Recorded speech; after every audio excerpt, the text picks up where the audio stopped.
दोस्तों, मैं Ankita CRP classes पे आप सभी का स्वागत करती हूँ। आज की इस वीडियो में हम पढ़ेंगे शब्द विचार। शब्द विचार का पहला वीडियो मैं बना चुकी हूँ। अगर किसी ने नहीं देखा है तो आई बटन पे जाके आप वीडियो देख सकते हैं। दूसरा प्रकार है रचना के आधार पर शब्द, यानी कि बनावट के आधार पर कौन कौन से शब्द होते हैं वो इसमें आएंगे। ठीक है, तो रचना के आधार पर शब्द तीन प्रकार के होते हैं। पहला प्रकार है रूढ़ शब्द। पहला प्रकार हम देखेंगे रूढ़ शब्द। रचना के आधार पर पहला प्रकार है रूढ़ शब्द। वे शब्द जिनके सार्थक खंड ना हो सके, इस प्रकार के शब्द कौन से होते हैं? रूढ़ शब्द होते हैं। इस प्रकार के शब्द रूढ़ शब्द कहलाते हैं।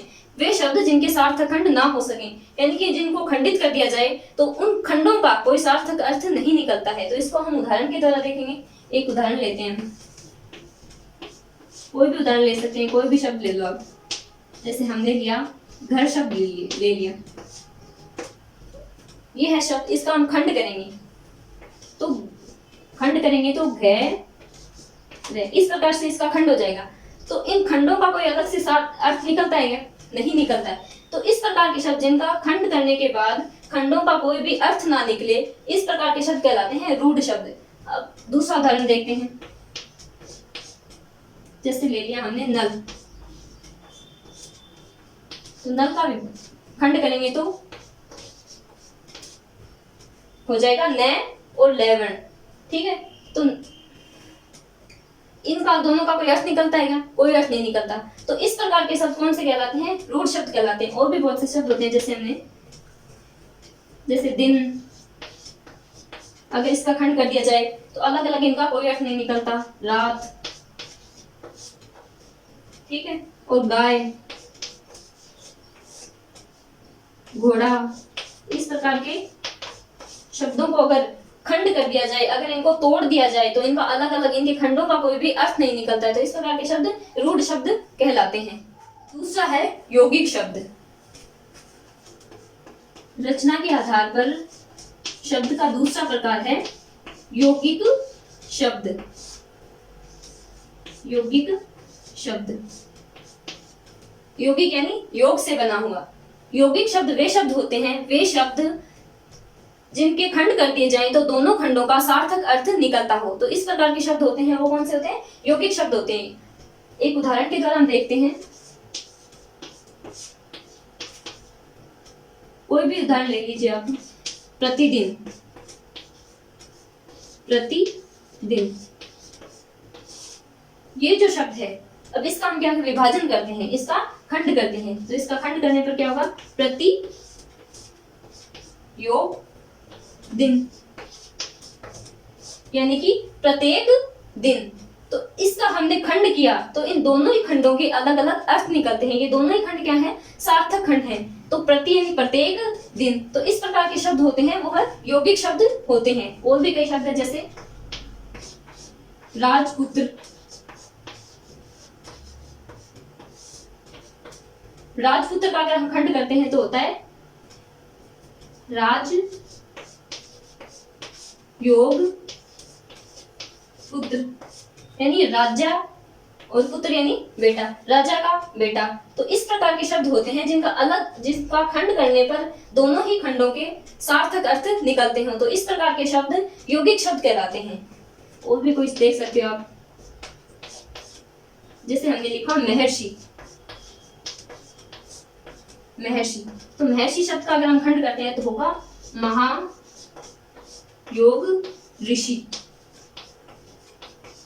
महा यानी महान, ऋषि यानी संत। ठीक है, तो जो महान जो ऋषि महान है, तो इस प्रकार से इन दोनों का ही अलग अलग अर्थ निकलता है। महा का महान, ऋषि। ठीक है, तो इस प्रकार के शब्द होते हैं, वो यौगिक शब्द होते हैं। प्रकार होता है योग रूढ़ शब्द। तो रचना के आधार पर जो शब्द का तीसरा प्रकार है वो है योग रूढ़ शब्द। तो योग रूढ़ शब्द ये तीसरा प्रकार है। तो योग रूढ़ शब्द वे शब्द होते हैं जो यौगिक तो होते हैं, यौगिक शब्द तो होते हैं, उनमें क्या है?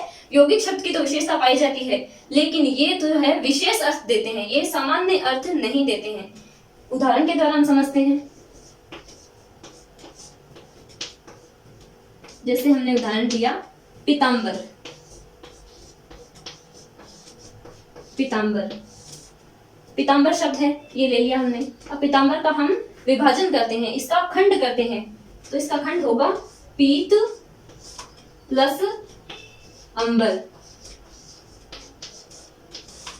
पीत योग अंबर, तो पीत यानी पीला, अंबर यानी वस्त्र।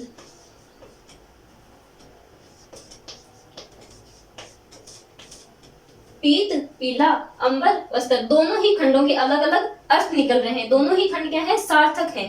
पीत का अर्थ निकल रहा है पीला और अंबर का अर्थ निकलता है वस्त्र, यानी पीला वस्त्र। तो इसका जो अर्थ है वो पीला वस्त्र है, लेकिन पीला वस्त्र इसका अर्थ नहीं निकलेगा। इसका क्या अर्थ निकलेगा, विशेष अर्थ निकलेगा, यानी पीले वस्त्र को धारण किया हुआ।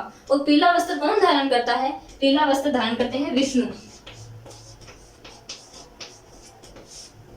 तो ये इस प्रकार के शब्द होते हैं। ये क्या करते हैं, इनके खंड है वो विशेष अर्थ देते हैं, एक अलग ही अर्थ वो निकाल कर लाते हैं, ये विशेष अर्थ देते हैं। इनके जो खंड हैं वो विशेष अर्थ देते हैं। एक दूसरा शब्द हम देखेंगे, हम देखते हैं दशानन। दशानन, इसका खंड करते हैं हम दश योग आनंद। 10 10 संख्या है, आनंद आनंद यानी सर, ठीक है, 10 सिर, आनंद आनंद होगा सिर, 10 सिर। तो इसका दशानन का अर्थ क्या निकलेगा, 10 का अलग से 10, आनंद यानी सिर, तो 10 सिरों वाला। 10 सिर वाला कौन है, रावण है। इसी प्रकार से गजानन, और भी कई शब्द होते हैं जो हम इनमें ले सकते हैं। तो इस प्रकार के शब्द जो विशेष अर्थ दें, जैसे दशानन, दशानन, पीतांबर, इस प्रकार के जो अर्थ शब्द होते हैं वो योग रूढ़ शब्द कहलाते हैं। तीसरा प्रकार है प्रयोग के आधार पर शब्द। तो प्रयोग के आधार पर शब्द 2 प्रकार के होते हैं। पहला है विकारी शब्द। प्रयोग के आधार पर शब्द का पहला प्रकार है विकारी शब्द।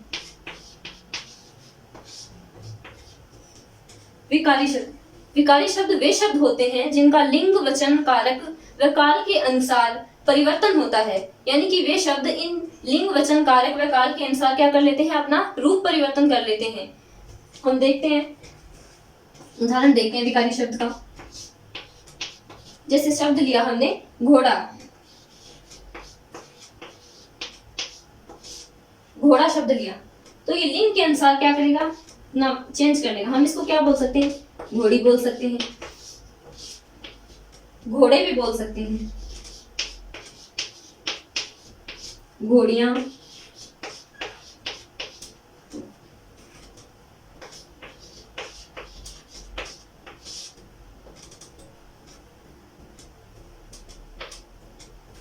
तो घोड़ा, घोड़ा शब्द लिया हमने, तो इसने अपना रूप परिवर्तन किया, घोड़ी, घोड़े, घोड़ियां, इस प्रकार से भी इसको लिखा जा सकता है। तो इस प्रकार के और भी कई शब्द होते हैं। जैसे मैं लिया, मैं शब्द लिया हमने, मैं, तो इसका परिवर्तन किस प्रकार से होता है, मेरी, मेरा, मुझे,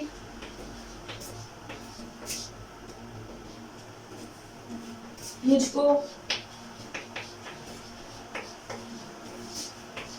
तो इस प्रकार से मैं जो शब्द है वो मेरी, मेरा, मुझे, मुझको, इन सब में परिवर्तन इनका हो गया।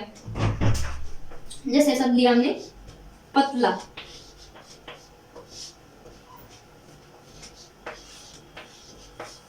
तो पतली, ठीक है,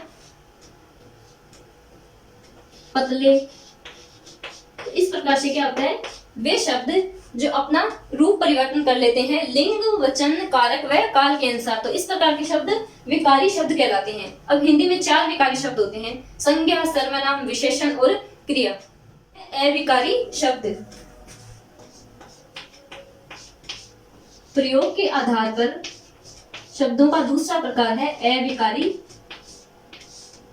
शब्द। अविकारी, ये विकारी के ठीक उल्टे होते हैं। अविकारी शब्द वे शब्द होते हैं जो लिंग, वचन, कारक और काल के अनुसार अपना परिवर्तन नहीं करते हैं। यानी कि अविकारी शब्द वे शब्द जो लिंग, वचन, कारक व काल के अनुसार अपना परिवर्तन नहीं करते हैं। यानी कि जैसे हैं वैसे ही प्रयोग में लिए जाते हैं, ये किसी भी तरह से अपना रूप का परिवर्तन नहीं करते हैं। जैसे हम देखते हैं, उदाहरण देखते हैं, यहाँ, अब यहाँ जो शब्द है ये हमेशा यहाँ ही लिखा जाता है, ये अपना परिवर्तन नहीं करता है। कैसे? के भीतर,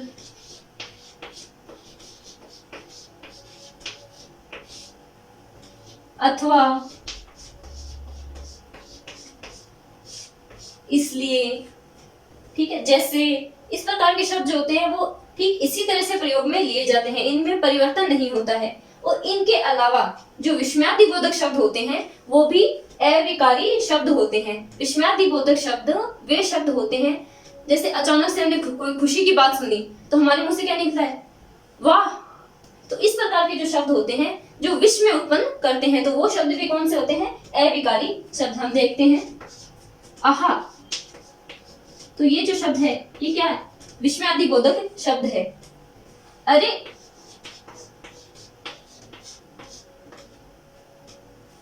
तो इस प्रकार के आहा, अरे, हाय, जो ये जो शब्द होते हैं वो अविकारी शब्द कहलाते हैं। जो विस्मयादिबोधक शब्द होते हैं वो भी अविकारी शब्द ही होते हैं। तो इस प्रकार से जो अपना लिंग, वचन, कारक व काल के अनुसार अपना परिवर्तन नहीं करते हैं वे शब्द अविकारी शब्द कहलाते हैं। जैसे यहाँ, कैसे, के भीतर, अथवा, इसलिए। तो इस प्रकार के शब्द हमेशा इसी रूप में रहते हैं, ये अपना परिवर्तन नहीं करते हैं। तो इस प्रकार के शब्द अविकारी शब्द कहलाते हैं। तो ये थे शब्दों के प्रकार। अगर आपको हमारा वीडियो पसंद आया हो तो वीडियो को लाइक करें, चैनल को सब्सक्राइब करें और बेल आइकन का बटन दबाएं। धन्यवाद दोस्तों।